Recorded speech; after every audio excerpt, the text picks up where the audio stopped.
KKN atau kuliah kerja nyata umumnya berlangsung selama 1-2 bulan di daerah pedesaan. Lokasi KKN saya berada di Cianjur, sekitar 3-4 jam perjalanan dari terminal Pasir Hayam. Tapi saya tidak mau menyebutkan secara detail nama daerahnya. Tim KKN saya terdiri dari 16 orang yang berasal dari 7 fakultas berbeda. Ada fakultas ekonomi, komunikasi, hukum, sosial politik, pertanian, peternakan, dan psikologi.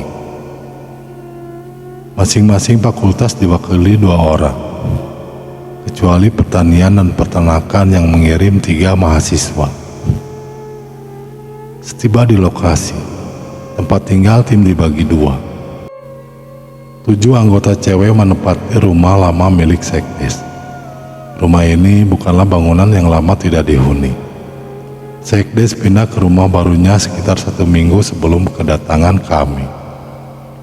Rumah ini menjadi base camp resmi, atau biasa kami sebut dengan sekretariat anggota tim KKN. Sisanya menempati rumah yang cukup besar di dekat perbatasan desa dekat hutan. Rumah ini kami jadikan base camp tidak resmi karena lokasinya yang agak terpencil, sehingga tidak khawatir mengganggu tetangga. Karena suara obrolan kami, jarak terdekat tetangga dari base camp sekitar 100 meter. Suatu malam kami sedang berkumpul di base camp. Tidak semua anggota tim KKN, karena ada yang sedang belanja barang kebutuhan ke Cianjur. Ada juga yang sedang izin kembali ke Bandung. 11 orang yang tersisa malam itu, termasuk saya, sibuk membicarakan progres program-program yang sudah kami buat. Tiba-tiba hujan turun sangat deras, diikuti oleh petir dan angin. Kami yang sedang duduk di teras langsung pindah ke dalam rumah, karena air hujan masuk akibat hembusan angin yang sangat kencang. Di ruang tengah pembicaraan soal program pun kami lanjutkan. Salah satu teman pamit buang air kecil, sekaligus menawarkan diri membuatkan kopi. Tawaran yang langsung diterima dengan baik. Sekitar 5 menit kemudian, teman tadi kembali tanpa membawa kopi. "Mana kopinya?" "Katanya mau bikinin kopi," tanya Fitri, teman saya satu fakultas. "Tunggu airnya mendidih." Kalian tadi dengar suara orang jerit nggak?" Miftah mengalihkan bahan pembicaraan. Kami saling berpandangan, bingung, kemudian serempak menggelengkan kepala. "Tadi pas lagi di kamar mandi, aku kayak dengar suara orang jerit. Kayaknya suara perempuan deh, atau enggak suara anak-anak." Kami bersepuluh sama sekali tidak mendengar suara lain, kecuali riuhnya bunyi hujan menimpa atap rumah. Miftah kembali ke dapur tanpa bilang apa-apa lagi. Tidak lama kemudian dia datang lagi sambil membawa nampan berisi kopi.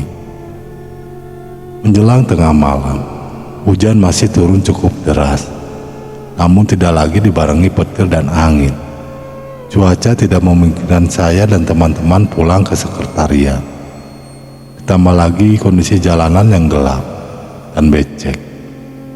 Malam itu kami putuskan untuk tidur di base camp. Toh teman kami yang sedang ke Cianjur sudah mengabari mereka tidak bisa kembali karena hujan deras. Saya dan teman-teman perempuan menempati kamar tengah, kamar yang paling besar.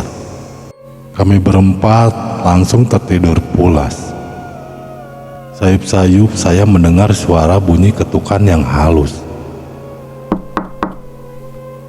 Apa saya lagi mimpi? Saya berusaha bangun dan mengaktifkan indera pendengaran, mencari sumber bunyi jendela, pintu kamar, atau bunyi tetesan air hujan. Terdengar suara berderit pelan. Seseorang membuka pintu. Jantung saya berdegup. berdegup sangat kencang. Rasa kantuk mendadak hilang. Kondisi kamar yang remang menyulitkan saya melihat siapa yang membuka pintu. Selarik cahaya lampu dari ruang tengah masuk dari balik pintu. Ternyata Fitri yang membuka pintu kamar. Saya pun lega. Fitri berbicara dengan seseorang dalam nada rendah. Saya tidak bisa melihat siapa lawan bicaranya karena terhalang daun pintu. Fitri kemudian mengalihkan pandangannya ke arah saya. "Kenapa, Fit?" Saya bertanya. "Lo belum tidur, Ti?" Fitri balik bertanya. "Tadi sih udah, tapi kebangun lagi." "Ada apa sih? Siapa itu?" Dari balik pintu muncul wajah Reza. "Ti, lo bisa keluar sebentar? Urgen." Saya keluar kamar bersama Fitri. Di ruang tengah tempat kami berdiskusi, tadi sudah berkumpul teman-teman cowok lainnya. "Ada apa ini? Ti, Fit, lu inget tadi Miftah tanya soal orang jerit?" Reza membuka percakapan. Kami berdua mengangguk mengiyakan.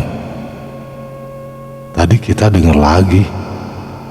Kita semua bukan cuma Miftah." Reza melanjutkan. Saya dan Fitri cuma bisa diam. "Kayaknya asalnya dari rumah yang di ujung kebun itu," Miftah menambahkan. Aku ingat rumah kecil di ujung kebun belakang. Rumah itu ditinggali oleh seorang ibu muda bersama mertua perempuannya. Kami bisa memanggilnya Teh Siti dan Mak Uye.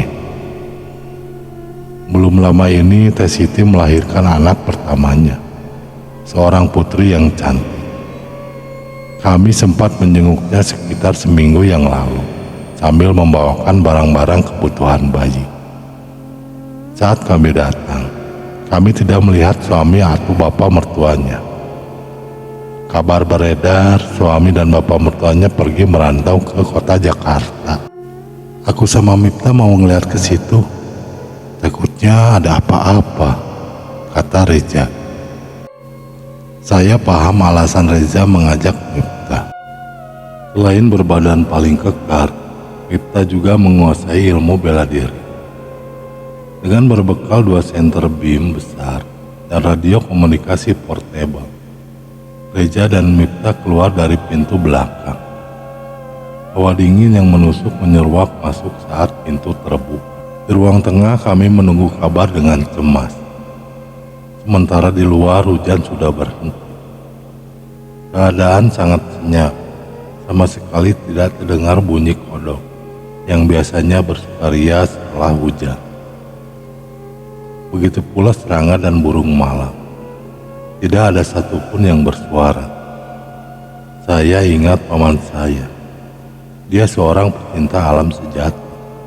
Pernah bilang, alam yang terlalu sunyi bukanlah pertanda baik. Sudah lebih dari 15 menit. Belum juga ada kabar berita dari Reza dan Miftah. Takut terjadi apa-apa dengan mereka berdua. Indra mencoba memanggil lewat radio komunikasi. "Ja, Miftah." Tidak ada jawaban. "Reza, Miftah." Panggil Indra lagi. Masih belum juga ada jawaban. "Reza, kalian baik-baik saja? Kalian di mana?" Indra menaikkan volume suaranya. Sedetik kemudian terdengar suara radio bergema risik. "Roger, ini Reza." "Ini siapa?" "Ganti." "Gue Indra." "Gimana Za?" "Ganti." Kembali tidak ada jawaban. "Za." Panggil Indra. Roger, Ra, sebentar gue balik dulu ke rumah. Nanti gue ceritain." Over and out. Reza memutus komunikasi. 10 menit kemudian, Reza dan Miftah sampai base camp. Dari wajah mereka berdua kami tahu sesuatu yang buruk telah terjadi. Sesampainya di ruang tengah, Reza langsung mendatangi peranti radio yang tadi digunakan Indra. Sementara Miftah bergabung dengan kami tanpa bilang apa-apa. Reza kemudian mencari frekuensi radio yang biasa dipakai perangkat desa. Saya melirik jam di tangan kanan. Sudah hampir jam 2 dini hari. Apa masih ada yang bangun ya? Tiba di frekuensi yang dicari. Terdengar suara-suara orang ramai bicara. Rupanya hujan deras dan angin kencang semalam sudah membuat beberapa pohon tumbang. Bahkan ada satu yang menimpa bangunan sekolah dasar. Reza memanggil Pak Kades melalui radio komunikasi. "Muhun Jang, aya naon? Bapak keur meriksa tangkal nu marubuhan gedung sekolah," jawab Pak Kades. "Iya nak, ada apa?" "Bapak lagi meriksa pohon yang menimpa gedung sekolah." "Iya Pak, abdi aya kaperyogian ka Bapak, penting pisan," kata Reza. "Saya ada keperluan dengan Bapak, penting banget Pak." Reza berusaha bicara setenang mungkin, namun tetap tidak bisa menyembunyikan kegelisahan yang dirasakannya, atau rasa takut. Setidaknya itu yang saya rasakan. Reza meminta Pak Kades datang ke base camp saat itu juga. Jika memungkinkan, Pak Kades juga mengajak seorang pemuka agama dan tenaga kesehatan. Pak Kades menyanggupi setelah mendengar penjelasan singkat Reza. Sambil menunggu kedatangan Pak Kades, Reza menceritakan apa yang dialaminya bersama Miftah. Sesampainya di rumah Teh Siti, kondisi rumah sangat gelap. Tidak ada satupun penerangan yang terlihat menyala. Situasi sekeliling rumah pun sama, gelap dan sangat sunyi. Saya memanggil-manggil Teh Siti. "Teh Siti, Teh Siti, ya Abi, Reza, udah KKN." Teh Siti tidak ada jawaban. Saya mengulangi panggilan dibantu Miftah. Masih tidak ada jawaban. Kami mengetuk pintu depan rumah sambil terus memanggil-manggil Teh Siti, tapi tidak ada jawaban juga. "Ada yang tidak beres," bisik hati kecil saya. Miftah mengamit saya, mengajak untuk memeriksa kondisi sekeliling rumah. Saya langsung menyetujui. Kami beranjak dari teras menuju ke samping rumah. Kami pun menyorotkan senter ke sekeliling untuk memastikan kondisi aman. Di samping rumah, kami melihat satu jendela yang daunnya sedikit terbuka. Seberkas cahaya redup kekuningan berpendar dari celah-celah kayu daun jendela. Miftah mengetuk daun jendela, seraya memanggil Teh Siti dan Maunye. "Maunye, Teh Siti, iya Miftah, jeung Reza, teteh teu naon." Senyap, sunyi, terlalu sunyi. Malah bahkan suara dengkuran halus khas orang tidur pun tidak terdengar. "Maunye, Teh Siti, ya Abi, Reza, abdi jeung Miftah, teteh teu naon." Gantian saya yang memanggil. Masih tidak ada jawaban apa-apa. Ratusan perasaan menyelinap masuk ke hati saya dan Miftah. Berbagai skenario terburuk hinggap di otak kami. Sesudah mengumpulkan keberanian, kami membuka jendela lebih lebar dan melihat ke dalam kamar.